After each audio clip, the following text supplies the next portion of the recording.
In the weak light of the porch lamp, the door stood illuminated.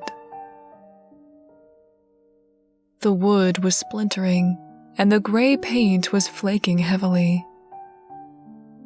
At eye level, there were patches of paint missing, showing where years' worth of knuckles had rapped against the wood.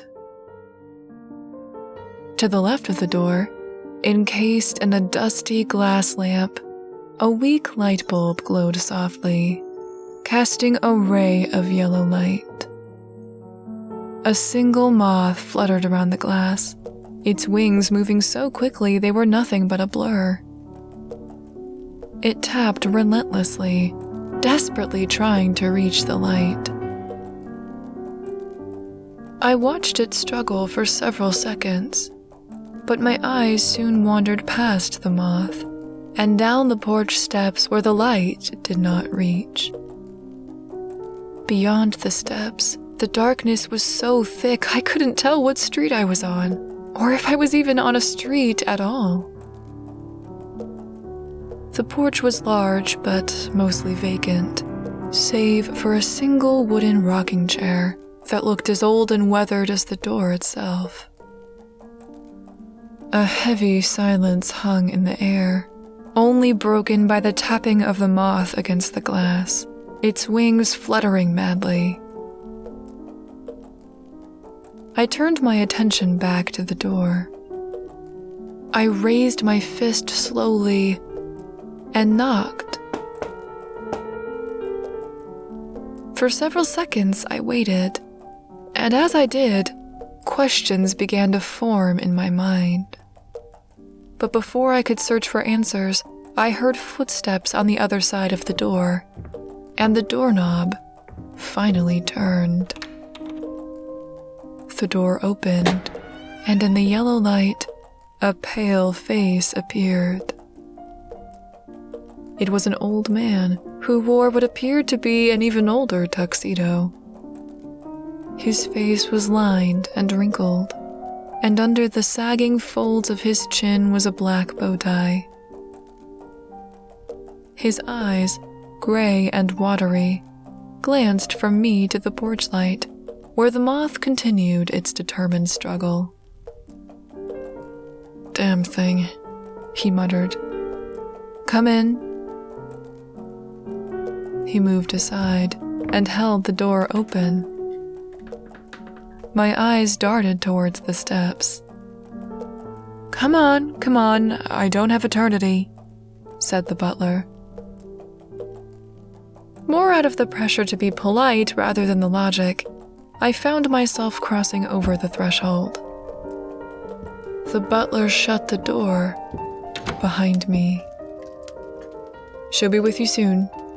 Please, wait here."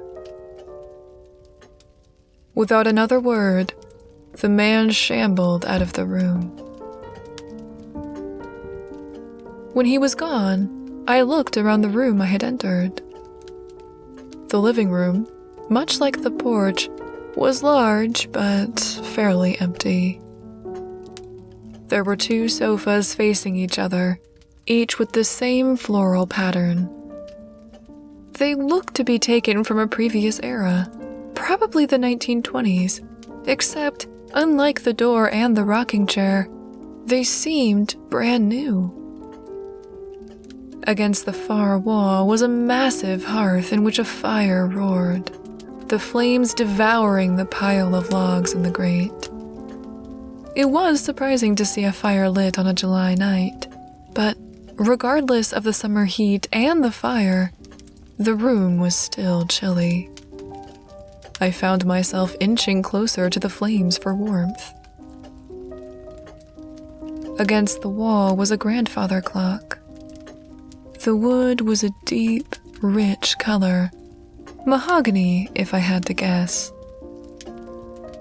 Where the face of the clock was supposed to be were instead several circles which rotated counterclockwise, some overlapping each other. Around each circle were several symbols, but none I'd ever seen before in any math class. The circles each had hands as well, but more than 2, and they spun in different directions. The complexity of the patterns was confusing, and I found I couldn't stare too long at the cluttered, complicated design.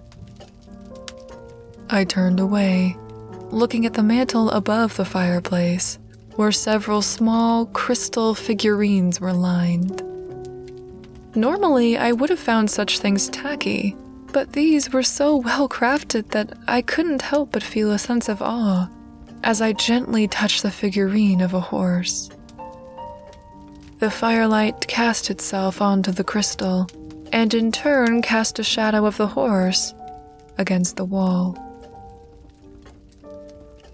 So sorry to keep you waiting. I jumped and turned to see a beautiful woman stood in the doorway. She was stunning, a figure out of some sort of fairy tale. She wore a black dress, which glittered and shone in the firelight. Her hair was pitch black and had a gentle curl as it cascaded down her shoulders. Her eyes were a deep chestnut brown, almost as dark as her hair.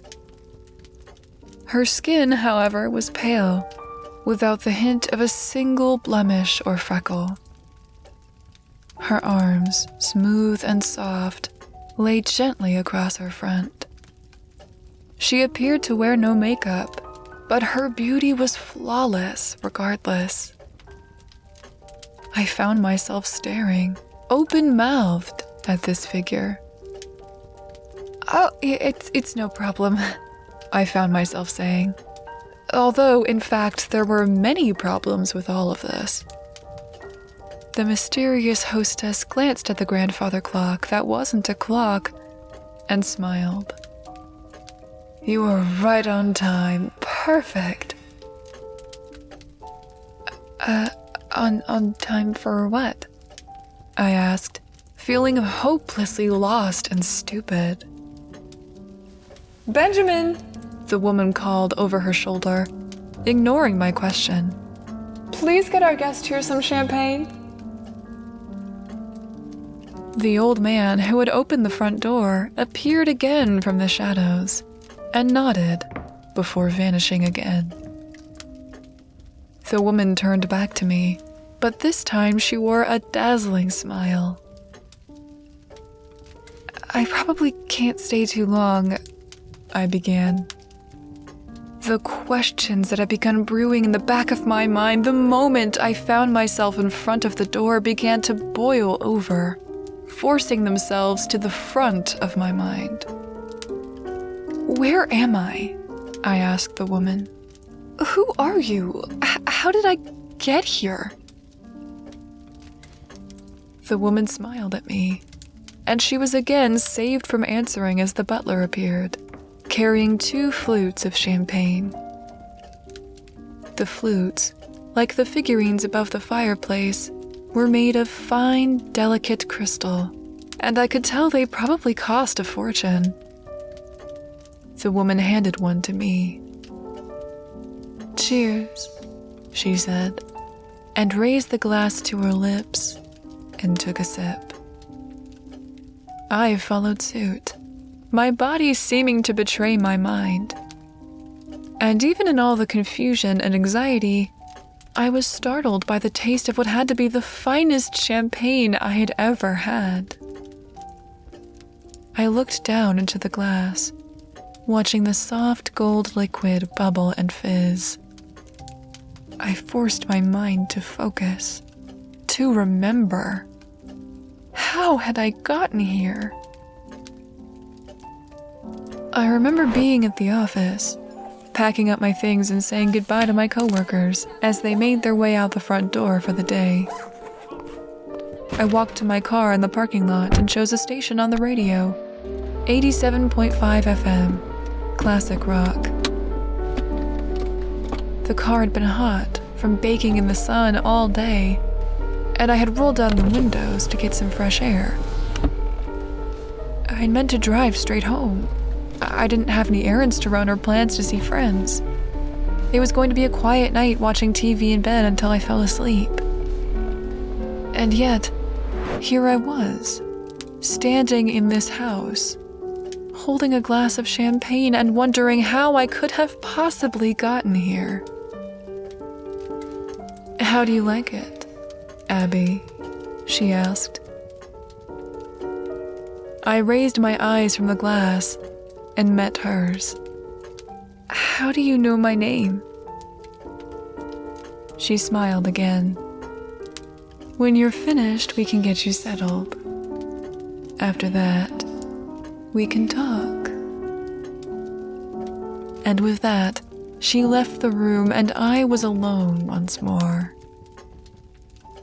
I reached to my side to grab my cell phone from my purse and found, much to my surprise and dismay, it wasn't there. I'd been so distracted that I hadn't even noticed the familiar weight of the bag against my hip was missing. I patted down my pockets, but they were empty. No sign of my wallet or keys anywhere. I must have left them in the car, I thought, turning toward the doorway. But that didn't make any sense. I never left my valuables in my car. Growing up in a big city, I had trained myself early on to never leave anything of value in your car, and to always leave it locked. My confusion deepened, and with it, my anxiety. Something was wrong. Something was very off about this place. "Follow me, please," said a male voice. The butler, who the woman had called Benjamin, stood in the doorway of the living room. I began, but no words came. I shot a glance towards the door I had entered from, but somehow it seemed more intimidating than the man who stood in front of me, beckoning me closer. Still holding the unfinished champagne, I followed the man through a darkened dining room and down a hallway. The hallways in the house were long, almost too long to fit into a single house. Each was lined with a worn rug and had several sconces on the wall, which, like the front porch light, had a light bulb which glowed dimly. There were many doors down each hall, each open to show an empty bedroom. Some of the rooms were filled with antiques, beds and sofas that looked to be from different eras, like the living room had been. But others, to my surprise, were filled with modern furnishings, bunk beds with brightly colored comforters and toys which lay forgotten on rugs. Some rooms were larger than others, but each one was fully furnished and completely empty of any other person. I only had a chance to catch a glimpse into each room as we passed.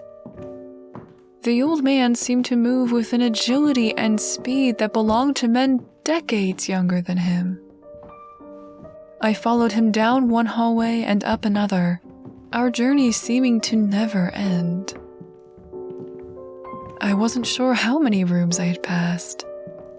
Dozens, maybe? It sure seemed like it.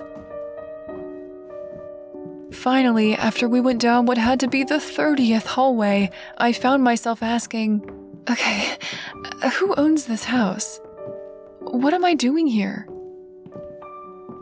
The man didn't give any indication that he had heard me whatsoever. So I asked again, this time louder. But he simply carried on, neither glancing at me or into any of the open doorways we passed. He paused for a moment at the bottom of a staircase before beginning to ascend, his leather shoes silent against the threadbare carpet. I followed him, clutching onto the railing for support as we went up one flight and then another and then down a series of more hallways. By this time, I had fallen into silence, giving up on asking any more questions. Finally, he stopped, at a closed door with a crystal knob. He swung it open to reveal a bedroom, except, like the others, it had its own style. There was a canopy bed against the wall with a pink comforter covered in roses. The rug on the floor was blue with a simple, delicate design. A simple vanity stood opposite the bed. Although the room looked unused, I was surprised to find it was clean. There wasn't a speck of dust to be found, and the room smelled fresh. I could almost smell roses, as if the rose-patterned comforter were a real garden. "Wait here, and she will call for you," the butler said. I turned to say something, but the man had already shut the door behind him, and I stood alone. I looked around, taking in this new bedroom I was in. I had a sinking feeling that they intended for me to spend the night here. This thought wakened me as if I had been in a deep sleep before. I set the champagne down on the vanity and walked towards the door.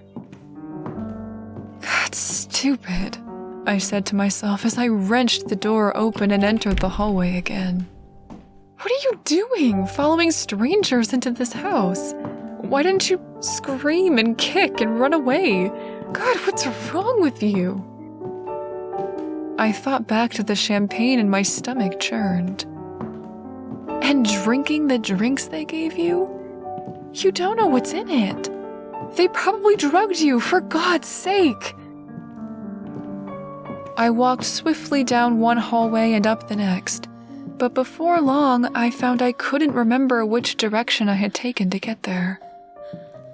Each hallway looked to be the same, and there were so many bedrooms I was beginning to lose track. I went down one set of stairs and then another, but nothing looked familiar. In the dim light, it was hard to see anything clearly. How long had I been walking? It was impossible to tell. Panic rose in my chest again, and this time I had trouble fighting it down. My eyes burned. I was hopelessly lost. Each window I walked past showed nothing but darkness. I had no idea what time of night it was. I began to pick up speed, jogging down one corridor, then another. The rooms flashed by, but I didn't bother to look into any of them anymore. All I cared about was getting to that front door. I needed to get to that door. I was just about to turn down another hall when I heard a voice. There you are. I just checked your room and found you weren't there. Did you decide to do some exploring?" The woman stood at the end of the hall. She was smiling, and at the sight of her I felt both a flush of relief and fear. I began, but again, no words came. She was walking towards me, and I knew I should run and scream and fight, but I didn't. "Want to come sit in the living room? We can chat." I nodded, desperately wanting to get out of this endless labyrinth of hallways and empty rooms. She smiled and led me back to the living room. "You'll get to know the house in time," she said, sitting on one of the sofas and gesturing me to the other. I sat down on the edge, but my eyes kept flashing to the front door. I can't stay long," I blurted out. "I think I'm just gonna go home now." I made to stand, but she simply watched me, unfazed. "Go where?" she asked pleasantly. Home, I said, and couldn't stop some irritation from creeping into my voice. What home? My face flushed. My home! My apartment, where I live! My voice rose, and I fought it back down. I couldn't lose control. I needed to get out of here. I stood from the sofa, my fists clenched by my side. Yes, the Woodville apartments were torn down in 2023. A grocery store is built there now. I stared at her, uncomprehending, watching the firelight dance across the alabaster surface of her face. How do you know where I live? My brain seemed to have stopped working, as if the gears in my mind were clogged. She simply shrugged. I just know. Well, you're wrong. It's 2018, and they're not torn down. I was there this morning. You're thinking of someplace else. I don't think I am. Your roommate Jenna had moved out by that time. She moved in with her boyfriend, who is now her husband. How do you know this? We've never met before. She nodded. No, we haven't. There was a pause as we stared at one another. The only things in the room that continued to move were the fire in the hearth and the wheels on the clock that continued their idle spin. How do you know where I live? I asked again. Lived, she replied with emphasis. I still live there. I was there this morning. Well, you couldn't have been. I told you it was torn down. In 2023? 5 years from now? 2023 was 50 years ago. My knees buckled, and I sat on the sofa once again. So, you're saying I've been here for 50 years? She nodded. Yes. This time it was my turn to smile. You're insane. My words seemed to have no impact. Her face stayed still and calm. I get that a lot. It's always hard to find out. Find out what? What happened when you left the office? This afternoon? She shrugged again. If that's what it feels like, then sure. I racked my brain, struggling to think. Well, I left the office and I got in my car and drove. I paused, trying to remember. Home? She suggested. I shook my head. No, it wasn't home. Think back, she said. Her voice was gentle. I shut my eyes and returned to the memory. I had pulled onto the freeway ramp. The music was playing, and I tapped my fingers against the steering wheel to the beat. I put on my blinker to merge lanes and glanced over my left shoulder. There was room behind me to go over. I looked back up front, and suddenly, a large van entered the lane in front of me. I jerked the wheel hard, but the car was going too fast. The radio was drowned out, by the sound of tires shrieking, and the windshield vanished behind a white balloon. The world spun upside down as the asphalt became sky. And then I was standing on the porch, staring at the door. I looked back to the woman, and she was staring at me, silently, with a gentle expression on her face. What was it? Pity? I stood again, and my legs shook beneath me. No.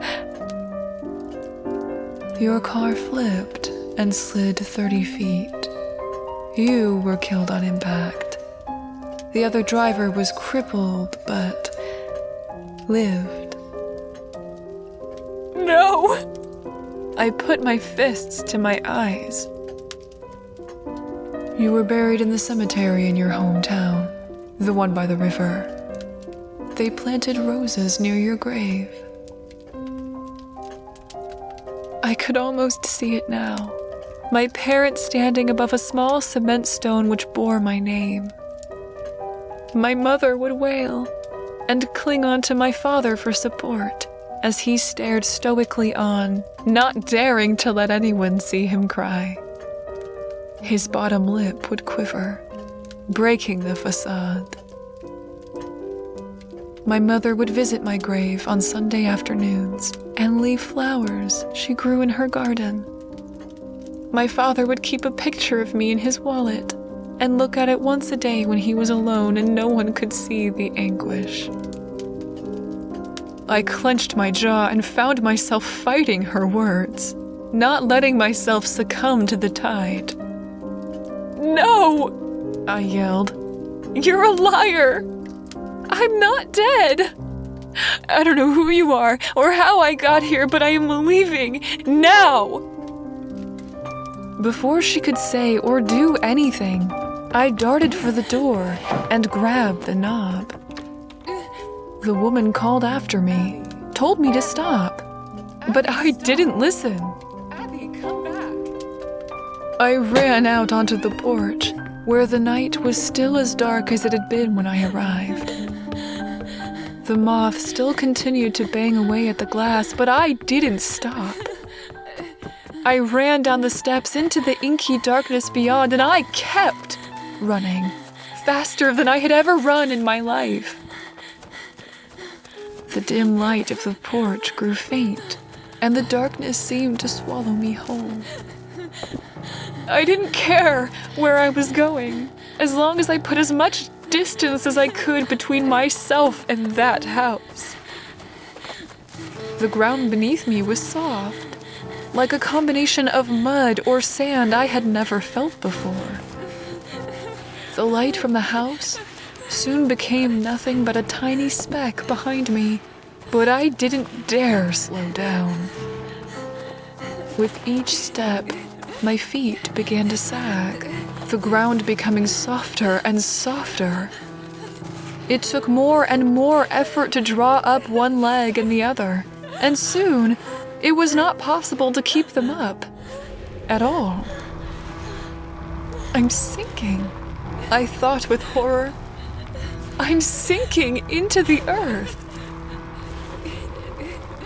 The strange swamp I was in slowly took my feet, then my ankles, and soon I was up to my calves. The ground was icy cold and wet, but somehow, impossibly, it also didn't seem there. It was as if I had fallen into a swamp and a chilly fog at the same time. My skin felt the wet grip of earth, but also nothing at all. But it wasn't even that frightened me the most. It was the sort of chill that was sinking into my skin. It wasn't the chill of frost on a window pane on a winter's morning, or an icy drink on a hot summer's day.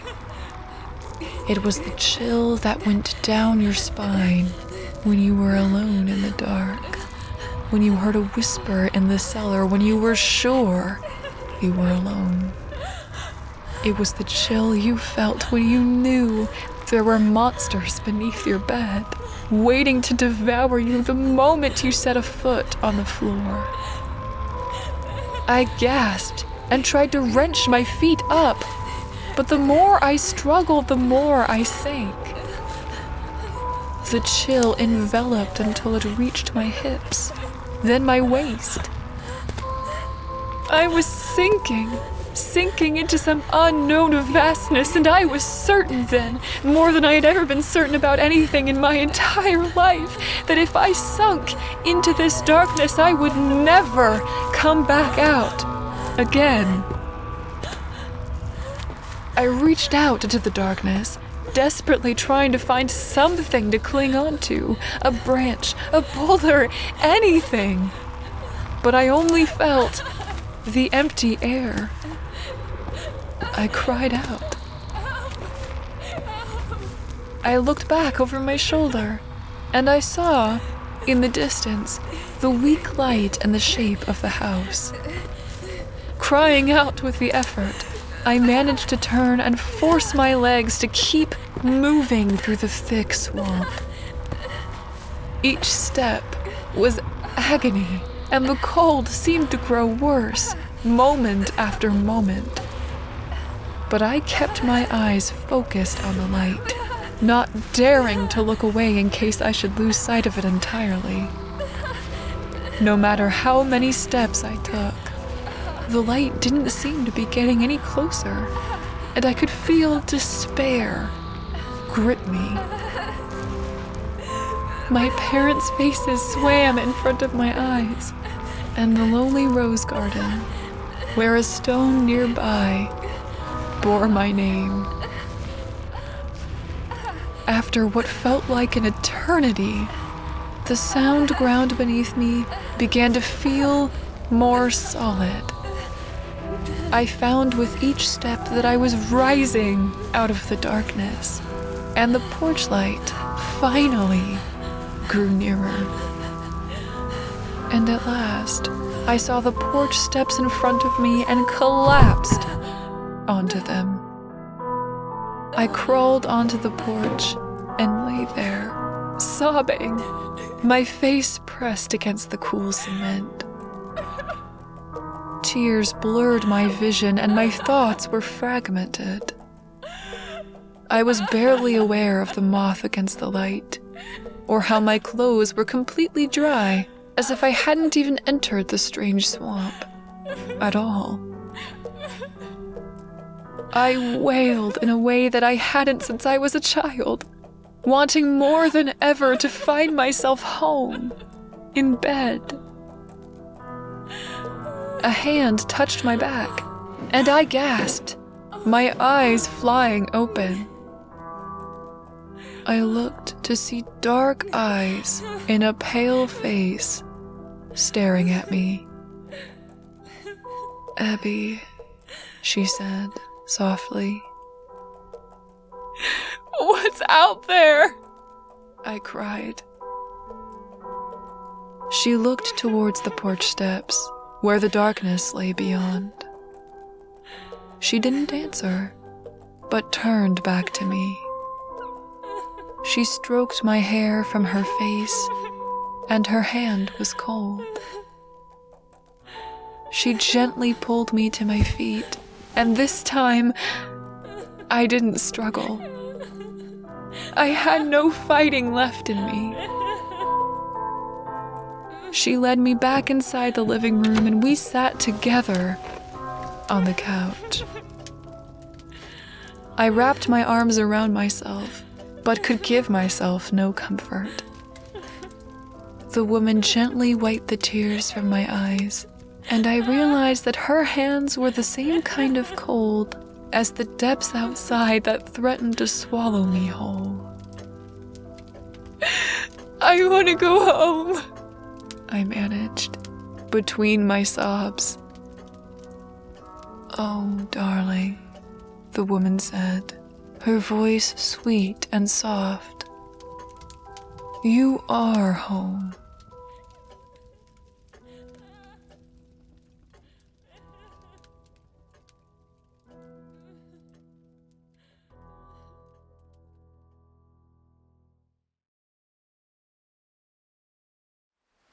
As always, a huge, huge thank you to all of my poltergeists.